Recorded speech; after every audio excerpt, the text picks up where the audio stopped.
আসসালামু আলাইকুম আমার প্রিয় ভিউয়ার্স। আজকে আমি আরও একটা মজাদার পিঠার রেসিপি নিয়ে চলে এসেছি। খুব অল্প উপকরণ দিয়ে সহজে বাসায় বানাতে পারবেন। তাহলে কথা না বাড়িয়ে চলুন আমরা পিঠা বানানো শুরু করি। প্রথমে একটা বাটিতে 1 কাপ পরিমাণ সুজি, হাফ চা চামচ বেকিং পাউডার নিয়েছি। এখন একটু মিশিয়ে নিচ্ছি। মেশানো হয়ে গেছে। এখন দিয়ে দিচ্ছি একটা ডিম। সুজির সাথে একটু মিশিয়ে আরও একটা ডিম দিয়ে দিচ্ছি। এবার খুব ভালোভাবে সুজির সাথে মিশিয়ে নিচ্ছি।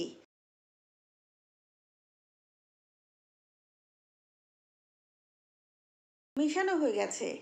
এখন ঢেকে 10 মিনিট রেস্টে রেখে দিচ্ছি। এবার একটা হাঁড়িতে 2 কাপ পরিমাণ দুধ, হাফ কাপ চিনি, 1/4 কাপ গুঁড়া দুধ আর 4টা এলাচ দিয়ে দিচ্ছি। এখন নেড়ে ভালোভাবে মিশিয়ে নিচ্ছি। এবার মিডিয়াম আঁচে ঘন ঘন নেড়ে দুধ জাল দিয়ে দিচ্ছি।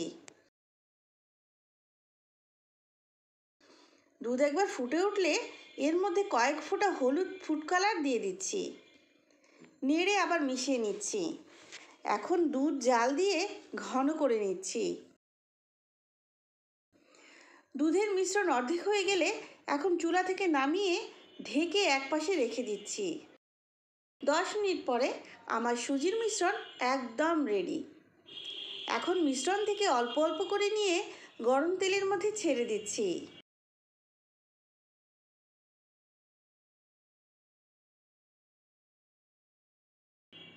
এবার উল্টে পাল্টে হালকা ব্রাউন করে ভেজে নিচ্ছি।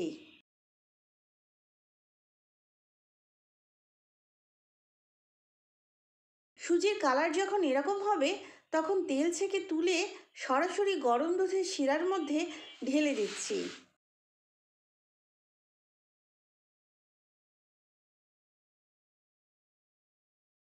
এখন ঢেকে 2 ঘন্টা পিঠাগুলো ভিজিয়ে রেখে দিচ্ছি।